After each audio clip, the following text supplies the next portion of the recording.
Hello everyone, welcome to Okul, India के सबसे affordable learning platform में आप सभी लोगों का एक बार फिर से बहुत बहुत स्वागत है। आइए अपने इस environment by Shankar IAS academy के कोर्स को हम लोग आगे बढ़ाते हैं। चैप्टर 5 एनवायरमेंटल पॉल्यूशन यानी कि पर्यावरण प्रदूषण के बारे में हम लोग बात कर रहे हैं।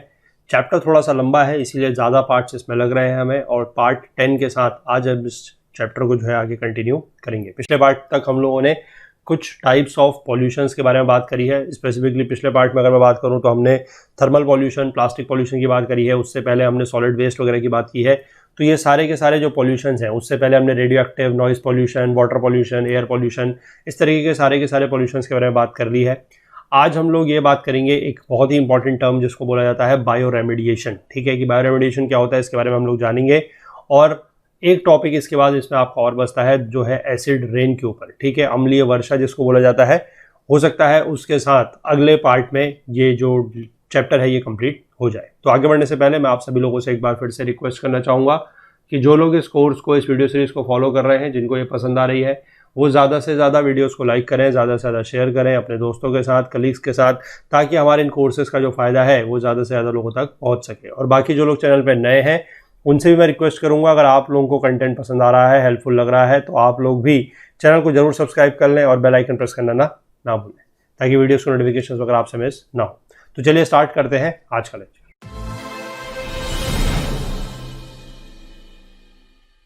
देखिए, बायो रेमेडिएशन। ठीक है, बायो रेमेडिएशन अपने आप में जो है वो दो वर्ड से मिलकर बना है। एक है बायो और दूसरा है रेमेडिएशन, जो अपने आप में किससे बना है? रेमेडी से। ठीक है, रेमेडी का मतलब क्या है कि पॉल्यूशन को दूर करना है। ठीक है, यानी कि पॉल्यूशन के लिए रेमेडी करनी है, और वो बायोलॉजिकल तरीके से अगर हो रही है तो that is known as bioremediation. ठीक, तो बायो रेमेडिएशन में क्या होता है? It is the use of microorganisms. इसमें माइक्रो ऑर्गेनिजम्स का यूज करते हैं। वो क्या हो सकते हैं? They can be bacteria, they can be fungi. ठीक है, बैक्टीरिया और फंगाई हो सकते हैं। To degrade the environmental contaminants into less toxic forms. ठीक है, कि एनवायरमेंटल के जो कंटेमिनेंट्स हैं, यानी कि जो ऐसे हैं जो प्रदूषण कर रहे हैं, जो पॉल्यूटेंट्स हैं, उनको लेस टॉक्सिक फॉर्म में कन्वर्ट कर रहे हैं। कौन कर रहे हैं? माइक्रो ऑर्गेनिजम्स, यानी कि बैक्टीरिया और फंगी। ठीक है, तो इसी को बोला जाता है बायो रेमेडिएशन। ठीक, the microorganisms may be indigenous to a contaminated area और they may be isolated from elsewhere and brought to the contaminated site. ठीक है, यानी कि जो कंटेमिनेटेड साइट है, यानी कि जहां पर इस तरह का प्रदूषण हो रहा है, वहां पर या तो जो माइक्रो ऑर्गेनिजम्स की बात मैं कर रहा हूं ऊपर, ये बैक्टीरिया एंड फंगाई, या तो ये उस जगह के इंडिजीनियस हो सकते हैं, यानी कि उसी जगह में प्रेजेंट हो सकते हैं नेचुरल तरीके से, या फिर इनको किसी और जगह से वहां पर लाया जा सकता है। ठीक, the process of bioremediation can be monitored indirectly by measuring the oxidation reduction potential. ठीक, और the redox in soil and ground water together with the pH, temperature, oxygen content, electron receptor donor concentrations and concentration of breakdown products जैसे कि carbon dioxide. ठीक है, कि bioremediation की process को monitor कैसे करेंगे हम? इन सारे के सारे जितने भी ये फैक्टर्स यहाँ पर बताए गए हैं इनको मेजर करके। ठीक है, क्या क्या फैक्टर्स हैं? Redox potential in soil, redox potential in ground water, साथ ही साथ पीएच हो गया आपका, ताकि पता लग सके कि एसिडिक है या बेसिक है। फिर टेम्परेचर को जानकर, उसका ऑक्सीजन कंटेंट जानकर, वहाँ पर इलेक्ट्रॉन रिसेप्टर और इलेक्ट्रॉन डोनर की कंसंट्रेशन कितनी है, और या फिर जो ब्रेकडाउन प्रोडक्ट्स हैं जैसे कि कार्बन डाइऑक्साइड, इनकी कंसंट्रेशन कितनी है। ठीक, चलिए इसके बाद आगे देखते हैं बायो रेमेडिएशन की स्ट्रेटेजीज। अब दो तरीके का बायो रेमेडिएशन होता है, एक हो सकता है इन सिटू, ठीक है, और एक हो सकता है एक्स सिटू। इन सिटू का मतलब होता है कि जहां पर कंटेमिनेटेड साइट है हम लोग वहीं पर रेमेडिएशन कर रहे हैं। जैसे मैंने आपको ऊपर बताया कि जो माइक्रो ऑर्गेनिजम्स हो सकते हैं वो या तो उसी जगह पे होंगे, ठीक है, और या फिर वो बाहर से आएंगे, लेकिन आ रहे हैं उसी जगह में। जैसे मान लीजिए अगर ये कोई कंटेमिनेटेड साइट है, ठीक है, this is a contaminated site, यानी कि यहां पर मान लीजिए कोई पॉल्यूशन वगैरह हुआ है, कंटेमिनेटेड साइट, तो अब इस साइट में जो भी पॉल्यूटेंट्स वगैरह होंगे या जो भी कंटेमिनेंट्स होंगे, उनको अगर हम इसी जगह पर जो है क्या कर रहे हैं? ट्रीटमेंट कर रहे हैं। तो इसको आप ऐसे लिख सकते हैं कि जैसे ये मान लीजिए जगह है, ठीक है, इसमें आप ऐसे लिख सकते हैं कि ट्रीटमेंट या रेमेडिएशन जो भी है, मतलब सेम ही चीज है, ट्रीटमेंट टेक्स हेयर ओनली। ठीक है, मतलब जो ट्रीटमेंट है वो भी इसी जगह पर हो रहा है जहां पर कंटेमिनेटेड साइट है वहां पर। ठीक है, तो इस तरीके का जो रेमेडिएशन होगा या जो ट्रीटमेंट होगा that will be known as in situ bioremediation. In situ का मतलब ही ये होता है ऑन साइट, ठीक है, कि जहां पर भी इस तरीके का कंटेमिनेंट है या जहां पर भी इस तरीके का कंटेमिनेटेड साइट है या जहां पर भी पॉल्यूटेंट वगैरह है, वहीं पर उसका क्या किया जा रहा है, वहीं पर उसका ट्रीटमेंट किया जा रहा है, that is known as an on site या फिर इन सिटू। ठीक, चलिए इसमें देखते हैं क्या होता है। It involves treatment of the contaminated material at the site, ठीक है, यानी कि उसी साइट पर होगा, इन ऑन साइट होगा या इन सिटू होगा। ठीक, ध्यान रखिएगा इस वर्ड को, ध्यान रख, आगे बढ़ते हैं। बायो वेंटिंग, इसमें सबसे पहली चीज जो होती है that is known as bioventing. इसका मतलब क्या है, देखिए, supply of air and nutrients through wells to contaminated soil to stimulate the growth of indigenous bacteria. आप इस वर्ड से समझ सकते हैं वेंट, ठीक है, जैसे वेंटिलेशन होता है, तो वेंटिलेशन क्या क्या मतलब है कि वेंट मतलब होता है एयर, एयर की सप्लाई, ठीक, और बायो का मतलब तो आपको पता ही है, यानी कि यहां पर वही माइक्रो ऑर्गेनिजम्स वगैरह जो है वो रहेंगे।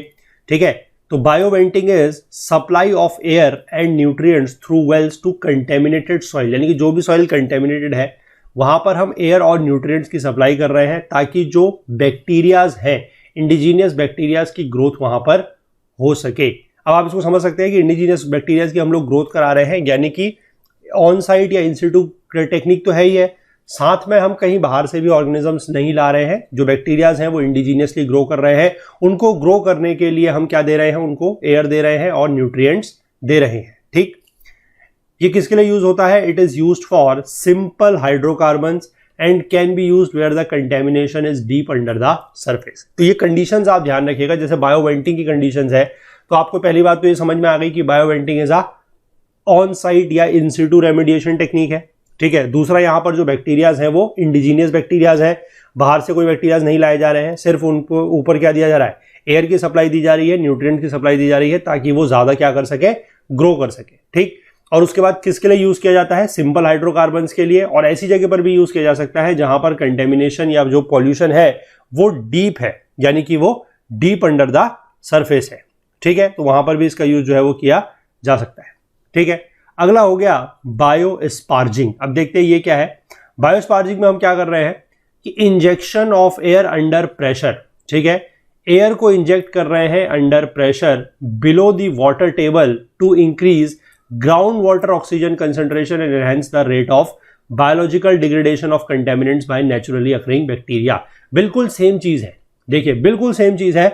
बायो वेंटिंग और बायो स्पार्जिंग अगर आप पढ़ पा रहे हैं, समझ पा रहे हैं, तो बिल्कुल सेम चीज है। ठीक है, यहां पर भी एयर की सप्लाई हो रही थी, यहां पर भी एयर की सप्लाई हो रही है। अंतर क्या है कि यहां पर हम लोग एयर की सप्लाई कर रहे थे सॉइल में और यहां पर कर रहे हैं वाटर टेबल के बिलो। ठीक, उससे क्या होगा कि जो ऑक्सीजन का कंसंट्रेशन है, ग्राउंड वाटर ऑक्सीजन कंसंट्रेशन है वो बढ़ जाएगा, और जो रेट ऑफ बायोलॉजिकल डिग्रेडेशन है कंटेमिनेंट्स का वो भी बढ़ जाएगा। और ध्यान रखना है सेम कंडीशन है, मैं इसलिए भी बोल रहा हूं क्योंकि यहां पर भी नेचुरल अकरिंग बैक्टीरिया ही है, यानी कि इंडिजीनियस बैक्टीरियाज ही यहां पर भी काम कर रहे हैं, यहां पर भी कोई बाहर से बैक्टीरिया नहीं लाए जा रहे हैं। ठीक है ना, तो बिल्कुल आप समझिएगा कि बायो स्पार्जिंग और बायो वेंटिंग में कोई अंतर नहीं है। बायो स्पार्जिंग जो है वो वाटर के केस में यूज हो रही है, बायो वेंटिंग जो है वो सॉइल के केस में यूज हो रही है, दोनों में ही इंडिजीनियस बैक्टीरियाज का ही यूज हो रहा है। ठीक, इसके बाद अगला क्या है, बायो ऑगमेंटेशन। बायो ऑगमेंटेशन में क्या होता है कि microorganisms are imported to a contaminate site to enhance the degradation process. अब आप यहां पर समझ सकते हैं कि माइक्रो ऑर्गेनिजम्स को क्या किया जा रहा है, दे आर इंपोर्टेड। तो यानी कि यहां पर अब देखिए, कंफ्यूज मत होइएगा इस चीज को लेकर कि ये ऑन साइट है मतलब इन सिटू है या एक्स सिटू है तो इन सिटू ही। इन सिटू का मतलब है कि उसी जगह पर जहां पर कंटेमिनेंट हो रहा है वहीं पर हम लोग क्या कर रहे हैं, उसका रेमेडिएशन कर रहे हैं। लेकिन ऑर्गेनिजम्स दो तरीके से हो सकते हैं, या तो ऑर्गेनिजम्स वहीं पर हो, इंडिजीनियस ऑर्गेनिजम्स हो, या फिर ऑर्गेनिजम्स कहीं बाहर से लाए जा रहे हो। ठीक है, तो अगर ऑर्गेनिजम्स वहीं पर रहेंगे तो वो हमने देख लिया, अगर सॉइल के केस में है तो बायो वेंटिंग है, पानी के केस में है तो बायो स्पार्जिंग है। बायो ऑगमेंटेशन में क्या है कि माइक्रो ऑर्गेनिजम्स इंडिजीनियस नहीं है, माइक्रो ऑर्गेनिजम्स जो है वो बाहर से लाए जा रहे हैं। ठीक है ना, तो इसलिए इसको बोला जाता है बायो ऑगमेंटेशन। ठीक, इन तीनों को आप ध्यान रखेंगे। इसके बाद अगला है एक्स सिटू। एक्स सिटू का मतलब है कि अब यहां पर क्या होगा कि हम कंटेमिनेटेड मटेरियल को रिमूव करेंगे और उसको किसी और जगह में ले जाके ट्रीट करेंगे, ट्रीटेड एल्सवेयर, यानी कि अब ये वहां पर ट्रीटमेंट इनका नहीं होगा, इनका जो साइट है इनका वहां पर ट्रीटमेंट नहीं होगा, इनको हम कहीं और लेके जाएंगे और वहां पर इनका ट्रीटमेंट करेंगे, दैट इज एक्स सिटू। ठीक, इसमें सबसे पहला जो आता है technique that is known as land farming. ये क्या है, देखिए contaminated soil is excavated and spread over a prepared bed and periodically tilled until pollutants are degraded. Contaminant soil को एक्सकेवेट किया जाता है, यानी कि वहां से निकाला जाता है और उसको एक बेड बनाया जाता है, उसके ऊपर प्रिपेयर्ड बेड होता है, उसके ऊपर इसको फैलाते हैं और पीरियोडिकली इसको टिल्ट करते रहते हैं जब तक पॉल्यूटेंट्स क्या हो जाते हैं, डिग्रेड नहीं हो जाते हैं। The goal is to stimulate indigenous biodegradative microorganisms and facilitate their aerobic degradation of contaminants। ठीक है, इसका गोल क्या है कि जो इंडिजीनियस बायोडिग्रेडेटिव माइक्रोऑर्गेनिजम्स है उनको स्टिमुलेट करना, ठीक है, और उससे क्या होगा कि जो उनका एरोबिक डिग्रेडेशन है कंटेमिनेंट्स का वो बढ़ जाएगा। ठीक, इसके बाद अगला होता है biopiles. Biopiles is nothing but a hybrid of land farming. तो क्या है ये आप समझ गए। कंपोस्टिंग भी हम लोगों ने पहले पढ़ी है। कंपोस्टिंग में हम लोगों ने पढ़ा है कि जहां पर जैसे कोई पिट वगैरह बना के हम लोग उसमें इस तरीके के जो ऑर्गेनिक सब्सटेंसेज हैं उसको मतलब डक करते हैं ऑर्गेनिकली, जो डिग्रेड हो सकते हैं। ठीक है ना, जैसे कि हम लोगों ने बात की थी कि बायोगैस का प्लांट होता है। उसके बाद हमने एक बात की थी वर्मी कंपोस्ट की। ठीक है, वर्मी कंपोस्ट में चीजें करते हैं। ठीक है, तो ये बायोपाइल्स जो है ये लैंड फार्मिंग का और कंपोस्टिंग का क्या है, एक हाइब्रिड मॉडल है। Essentially engineered cells are constructed as aerated composted piles. ठीक है, इंजीनियर्ड सेल्स का इसमें यूज किया जाता है, typically use for treatment of surface contamination with petroleum hydrocarbons. सवाल आप लोगों से ये पूछा जा सकता है कि पेट्रोलियम हाइड्रोकार्बन्स के सरफेस कंटेमिनेशन के ट्रीटमेंट के लिए क्या यूज करना बेस्ट है। तो ध्यान रखिएगा, इट इज विल बी बायोपाइल्स या फिर लैंड फार्मिंग एंड कंपोस्टिंग। ठीक, इसके बाद अगला होता है बायोरिएक्टर्स। बायोरिएक्टर्स का मतलब क्या है, it involves the processing of contaminated solid material. Contaminated solid material जैसे कि सॉइल है, सेडिमेंट है, स्लज है या फिर water through an engineered containment system. इसमें क्या होगा कि कोई इंजीनियर्ड कंटेनमेंट सिस्टम होगा, उसके थ्रू हम लोग इसको क्या करेंगे, प्रोसेस करेंगे। ध्यान रख सकते हैं, सॉलिड मटेरियल भी हो सकता है या फिर वाटर भी हो सकता है, सेमी सॉलिड भी हो सकता है लाइक अ स्लज। ठीक है, इसके बाद एक है कंपोस्टिंग। कंपोस्टिंग के बारे में हम लोग जो है पहले ही बात कर चुके हैं। ठीक है ना, तो कंपोस्टिंग आप लोगों को पता है क्या है। अब ये बायो रेमेडिएशन टेक्निक का यूज करते हुए ही जो टेरी है, that is the energy and resource institute, इसने क्या किया था, एक मिक्सचर ऑफ बैक्टीरिया बनाया था, that is known as oil zapper. ये हम लोगों ने पहले बात करी हुई है कि ऑयल ज़ैपर एक इन्होंने बनाया था। ये एक बैक्टीरियाज का मिक्सचर है। ठीक है, मिक्स स्ट्रेन ऑफ बैक्टीरियाज है which degrades the pollutants of oil contaminated sites. यानी कि ऐसे साइट का जो पॉल्यूटेंट्स है उनको डिग्रेड करता है जो ऑयल कंटेमिनेटेड है, यानी कि जहां पर ऑयल से कंटेमिनेशन हुआ है, leaving behind no harmful residues. और ये कोई हार्मफुल रेसिड्यू को अपने पीछे नहीं छोड़ता। यानी कि आप समझ सकते हैं कि सारा का सारा जितना भी ऑयल कंटेमिनेटेड एरिया है उस पर अगर आप ये ऑयल ज़ैपर को डालेंगे, ठीक है, तो ऑयल ज़ैपर क्या करेगा, वो जो कंटेमिनेशन हुआ है उसको नॉन हार्मफुल चीजों में क्या कर देगा, कन्वर्ट कर देगा, तो उससे कोई हार्मफुल रेसिड्यू पीछे नहीं बचेगा। ठीक, this technique is not only environment friendly but also highly cost effective. Environmental friendly क्यों है, क्योंकि इससे कोई हार्मफुल चीजें नहीं निकल रही। जैसे मान लीजिए अब ऑयल कंटेमिनेटेड साइट है, तो ऑप्शन क्या हो सकता है कि अभी आपने पिछले कुछ दिनों पहले सुना भी होगा, एक श्रीलंका का जो शिप था, ठीक है ना, उस पर काफी आग वगैरह लग गई थी, पेट्रोल वगैरह उससे मतलब क्या कहते हैं, तेल वगैरह उससे रिस रहा था। तो ये चीजें होती है, पता है। जैसे मान लीजिए कभी तेल वगैरह अगर कहीं पर रिस रहा है या कोई इस तरीके के बड़े बड़े जो वेसल्स होते हैं, शिप वेसल्स वगैरह होते हैं, ऑयल ट्रांसपोर्ट करते टाइम उनमें से कभी कभी ऑयल स्पिल वगैरह हो जाता है। ठीक, अब उस ऑयल स्पिल को आप कैसे हटाएंगे, आपको पता है, ये बात हम पहले कर भी चुके हैं कि वाटर बॉडी के ऊपर अगर ऑयल स्पिल हो रहा है तो वो काफी ज्यादा नुकसानदायक है। ठीक है, एक्वेटिक इकोसिस्टम के लिए, मरीन इकोसिस्टम के लिए, वहाँ की जो मरीन लाइफ है, वहाँ के प्लांट्स, वहाँ के ऑर्गेनिजम्स, उनके लिए काफी ज्यादा नुकसानदायक है। अब उसको हटाएंगे कैसे, आप पानी में तेल फैल चुका है, हटाएंगे कैसे। ऑप्शन एक होता है कि या तो आप उसके ऊपर आग लगा दें, उसको जला दें। जलाएंगे तो सारा का सारा जो उसमें से केमिकल्स वगैरह प्रेजेंट है वो सारे के सारे एनवायरनमेंट में फैल जाएंगे, है ना। और एनवायरनमेंट में फैलने से फिर क्या होगा, उससे वाटर पॉल्यूशन तो चले ठीक है, थोड़े समय के बाद वो खत्म हो जाएगा, लेकिन उससे एयर पॉल्यूशन बहुत ज्यादा हो जाएगा। ठीक है, तो इसीलिए बेसिकली क्या है कि ये ऑयल कंटेमिनेटेड साइड में ये जो टेरी ने बनाया था, दैट इज ऑयल ज़ैपर, ये 5 बैक्टीरियाज का एक मिक्स स्ट्रेन है। काफी अच्छी ये टेक्नोलॉजी है। इसमें क्या होता है कि जितना भी हाइड्रोकार्बन्स वगैरह आपके ऑयल्स में प्रेजेंट है, पेट्रोलियम में प्रेजेंट है, ये उनको सारे के सारे को क्या करता है, नॉन हार्मफुल रेसिड्यूज में कन्वर्ट कर देता है, जिससे उसके कोई आफ्टर इफेक्ट नहीं है और वो जो पॉल्यूशन है, जो कंटेमिनेशन है, वो भी अपने आप खत्म हो जाता है। ठीक, तो इसीलिए ये एनवायरमेंट फ्रेंडली भी है और कॉस्ट इफेक्टिव भी है, बहुत ज्यादा सच महंगा भी है नहीं है। ठीक, चलिए इसके बाद कुछ जेनेटिक इंजीनियरिंग अप्रोचेस की हम लोग बात कर लेते हैं। First one is your phyto remediation. Phyto का मतलब आप समझते हैं, phyto is related to plant. ठीक है ना, फाइटो रिलेटेड होता है प्लांट से, जैसे फाइटोप्लैंक्टन हमने पढ़ा है। ठीक है, तो phyto remediation is a use of plants to remove contaminants from soil and water. ध्यान रखिएगा, सॉइल से भी हटा सकते हैं, वाटर से भी हटा सकते हैं, that is by the use of plants, that is known as phyto remediation. ठीक है, टाइप्स देख लेते हैं। सबसे पहला है फाइटो एक्सट्रैक्शन, जिसको फाइटो एक्यूमुलेशन भी बोला जाता है। Is the process by which plants accumulate contaminants into the roots and above ground shoots और लीव्स। यानी कि अगर मिट्टी के अंदर हम बात करें तो बिलो द ग्राउंड या बिलो द लेवल की अगर हम बात करें तो वहां पर जो कंटेमिनेंट्स है उनको एक्यूमुलेट किया जा रहा है रूट में, और अगर ग्राउंड के ऊपर हम बात करें तो जो शूट्स होती हैं, जो लीव्स होती हैं वहां पर, that is known as phyto extraction या फिर फाइटो एक्यूमुलेशन। ठीक है, इसके बाद अगला है फाइटो ट्रांसफॉर्मेशन या फिर फाइटो डिग्रेडेशन। इसमें क्या होता है, refers to the uptake of organic contaminants from the soil, sediments और water and their transformation to more stable, less toxic and less mobile form. ठीक है, कि सॉइल से या जो सेडिमेंट्स है या जो पानी है उससे क्या किया जा रहा है कि ऑर्गेनिक कंटेमिनेंट्स को अपटेक किया जा रहा है, यानी कि ऊपर की तरफ को खींचा जा रहा है और उसको ट्रांसफॉर्म कर दिया जा रहा है ज्यादा स्टेबल, लेस टॉक्सिक और लेस मोबाइल फॉर्म में, यानी कि ज्यादा वो मोबाइल भी नहीं है, ज्यादा मूव भी वो नहीं कर सकता है। That is known as phyto transformation या फिर फाइटो डिग्रेडेशन। इसके बाद अगला है फाइटो स्टेबलाइजेशन। फाइटो स्टेबलाइजेशन क्या होता है, देखिए, is a technique in which plants reduce the mobility and migration of contaminated soil. जिससे क्या हो रहा है कि जो कंटेमिनेटेड सॉइल है उसकी मोबिलिटी को और उसके माइग्रेशन को क्या किया जा रहा है, कम किया जा रहा है, रिड्यूस किया जा रहा है। Leachable constituents are adsorbed and bound to the plant structure so that they form unstable mass of plant from which the contaminants will not re-enter the environment। इसमें जो लीचेबल कंस्टिट्यूएंट्स है, लीचेबल कंस्टिट्यूएंट्स का मतलब मैंने आपको पहले ही बताया कि मिट्टी में जैसे आप पानी वगैरह डालते हैं तो जो भी कंटेमिनेंट्स वगैरह है वो नीचे चले जाते हैं। ठीक है ना, तो लीचेबल कंस्टिट्यूएंट्स को एब्जॉर्ब करना है और उनको प्लांट स्ट्रक्चर के साथ बाउंड करा जाता है ताकि वो एक अनस्टेबल मास ऑफ प्लांट बनाए, ताकि जो कंटेमिनेंट्स है वो वापस से एनवायरमेंट में री एंटर ना कर पाए। ठीक, इसके बाद अगला होता है राइजो डिग्रेडेशन। राइजो डिग्रेडेशन का मतलब क्या है, is the breakdown of contaminants through the activity existing in the rhizosphere. Rhizosphere basically जो हमारे रूट होती है प्लांट्स की, उसके पास का ऐसा एरिया होता है जहां पर इस तरीके के बैक्टीरियाज वगैरह रहते हैं, ठीक, माइक्रो ऑर्गेनिज्म वगैरह रहते हैं।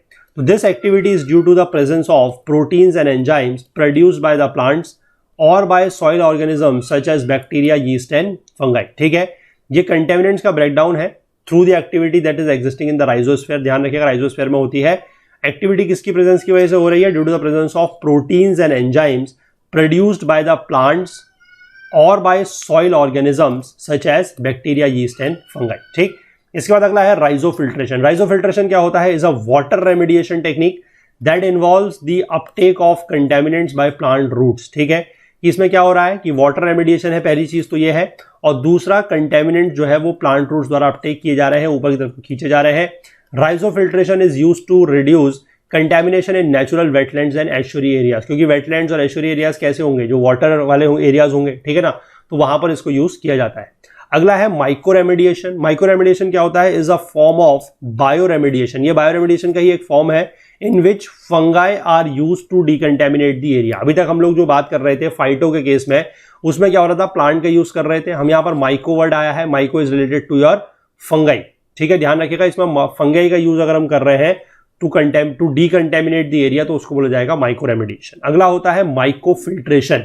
माइको फिल्ट्रेशन भी एक सिमिलर प्रोसेस है जिसमें हम लोग एक फंगल का यूज करते हैं, fungal mycelia, to filter toxic waste and micro organisms from water in soil. ठीक है, पानी में से जो भी इस तरीके के वेस्ट है, जो टॉक्सिक वेस्ट है, जो माइक्रो ऑर्गेनिजम्स हैं, उनको फिल्टर करने के लिए हम लोग एक फंगाई का यूज करते हैं, दैट इज माइसेलिया, जिसको बोला जाता है माइको फिल्ट्रेशन। ठीक है, इसके बाद हम लोग जल्दी से एडवांटेज डिसएडवांटेजेस की बात कर लेते हैं। एडवांटेजेस क्या है बायो रेमेडिएशन के, ये है useful for the complete destruction of a wide variety of contaminants. इससे काफी वाइड वैरायटी के कंटेमिनेंट जो है उनका कंप्लीट डिस्ट्रक्शन हो सकता है, पहली चीज तो यह है।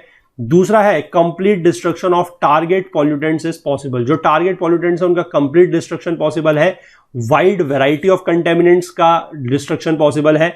एक्सपेंसिव ये कम होता है क्योंकि इसमें बहुत ज्यादा हाई एंड टेक्नोलॉजीज या हाई एंड आप कह सकते हैं मशीनरी वगैरह का यूज नहीं होता है, और साथ ही साथ ये एनवायरमेंटल फ्रेंडली भी है। जैसे मैंने आपको बताया था कि जो टेरिन ऑयल जेपर बनाया है उसके थ्रू क्या है कि जो भी हाइड्रोकार्बन्स वगैरह है उनको लेस टॉक्सिक, या मैं कहूंगा कि नो टॉक्सिक मटेरियल में कन्वर्ट कर दिया जाता है, सो दैट कि उसमें से फिर कोई और तरीके का एयर पोल्यूशन वगैरह या किसी भी और तरीके का पोल्यूशन ना हो पाए। तो that is also one way है इन एनवायरमेंटल फ्रेंडली। ठीक है, इसके बाद हम लोग बात कर लेते हैं इसके डिसएडवांटेजेस क्या हैं। डिसएडवांटेजेस ये है कि bioremediation is limited to those compounds that are biodegradable. अब ये भी ऑब्वियस सी बात है कि ये सिर्फ और सिर्फ वहीं पर काम करेगी या उन्हीं तरीके के पॉल्यूटेंट्स या उन्हीं तरीके के कंटेमिनेंट्स में काम करेगी जो बायोडिग्रेडेबल है। अगर अब आप प्लास्टिक का वेस्ट है, प्लास्टिक वेस्ट को अगर आप बायोरेमेडिएशन लगाने की उसमें कोशिश करेंगे तो वो काम नहीं करेगा, क्योंकि प्लास्टिक आपको पता है plastic is not a biodegradable product, ठीक है, या बायोडिग्रेडेबल वेस्ट नहीं है। तो इसलिए इसकी एक मेजर डिसएडवांटेज आप कह सकते हैं या लिमिटेशन आप कह सकते हैं कि बायोडिग्रेडेबल वेस्ट के अलावा ये काम नहीं करेगा, ठीक। फिर एक प्रॉब्लम ये भी है कि not all compounds are susceptible to rapid and complete degradation. सारे के सारे जितने भी कंपाउंड्स वगैरह होते हैं उनमें रैपिड डिग्रेडेशन या कंप्लीट डिग्रेडेशन नहीं होता, ठीक। अगला है biological processes are often highly specific. Highly specific का मतलब वही है कि हर तरीके के जितने भी कंटेमिनेंट्स हैं, हर तरीके के कंटेमिनेंट्स के लिए अलग अलग तरीके का जो हमें बायोरेमेडिएशन की टेक्निक है या जो उसके माइक्रो ऑर्गेनिजम्स वगैरह है उनका यूज़ करना पड़ेगा। सिर्फ एक ही तरीके के माइक्रो ऑर्गेनिज्म का यूज़ करके या एक ही तरीके के टेक्निक का यूज़ करके हम सारे के सारे कंटेमिनेंट्स को दूर नहीं कर सकते, ठीक।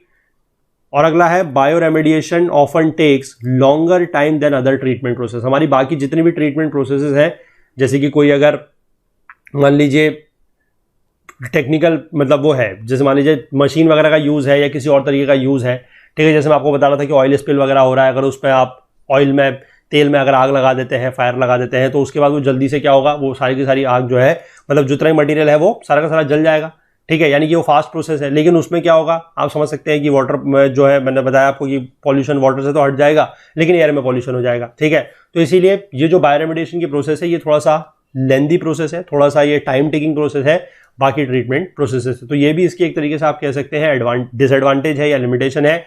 लेकिन इसके जो फायदे हैं उनको देखते हुए कि ये एनवायरमेंटल फ्रेंडली है, कॉस्ट इफेक्टिव है, ठीक है, और हमने यहाँ पर देखा कि ये कंप्लीट डिस्ट्रक्शन कर सकती है और इससे ये किसी भी तरीके के हार्मफुल बाय प्रोडक्ट्स नहीं बना रही है। तो ये सारे के सारे एडवांटेजेस को देखते हुए इसके जो ये एक दो डिसएडवांटेजेस हैं, जैसे कि लंबा टाइम वगैरह लेती है, इसको तो ओवरकम किया जा सकता है, ठीक है। तो this is all about your bioremediation. I hope कि आप लोगों को जितने भी टर्म्स मैंने यहाँ पर समझाए हैं कि बायोरेमेडिएशन क्या होता है, फाइटोरेमेडिएशन वगैरह क्या है, ये सारी चीजें आपको बिल्कुल अच्छे से समझ में आ गई होंगी। और बायोरेमेडिएशन को लेकर अगर आपको कोई भी क्वेश्चन आता है, ठीक है, तो थोड़ा बहुत उसको आप लोग अपने करंट की नॉलेज के साथ, करंट अफेयर्स की नॉलेज के साथ उस आंसर को सब्सटेंशिएट कर सकते हैं, ठीक है।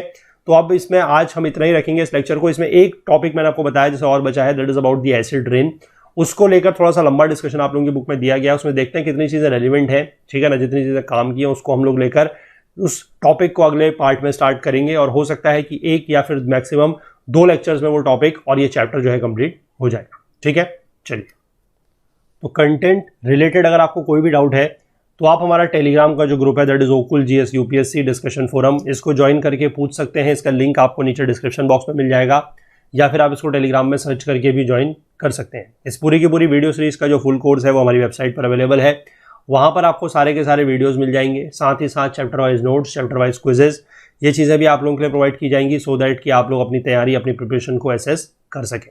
कोर्स परचेस करने संबंधी अगर आप कोई टेक्निकल क्वेरी फेस करते हैं तो आप हमसे व्हाट्सएप के थ्रू इस नंबर पर कॉन्टैक्ट कर सकते हैं, दैट इज 9498086380। बाकी अगर आप हमसे कोई भी और बात पूछना चाहें, कुछ बताना चाहें, कोई भी और बात शेयर करना चाहें तो उसके लिए आप हमसे हमारी ईमेल आईडी के थ्रू कॉन्टैक्ट कर सकते हैं, दैट इज support@okul.co। बाकी हमसे ज़्यादा जुड़ने के लिए आप हमें फेसबुक पे, इंस्टाग्राम पे, लिंक्डइन पे और ट्विटर पर भी फॉलो कर सकते हैं। Thanks for watching till the end. आप हमारे अदर कोर्सेज को इन प्लेलिस्ट्स के थ्रू एक्सेस कर सकते हैं। अगर आपको यह वीडियो पसंद आया है तो लाइक ज़रूर करें, इसे ज़्यादा से ज़्यादा शेयर करें। अगर आपने अभी तक हमारे इस YouTube चैनल को सब्सक्राइब नहीं किया है तो जल्दी से कर लीजिए और बेल आइकन प्रेस करना बिल्कुल नहीं भूलिएगा, ताकि आपको हमारे सभी वीडियोज़ के नोटिफिकेशन सबसे पहले मिल सके। अपने कमेंट्स करके हमें ज़रूर बताइएगा कि आपको ये वीडियो कैसा लगा।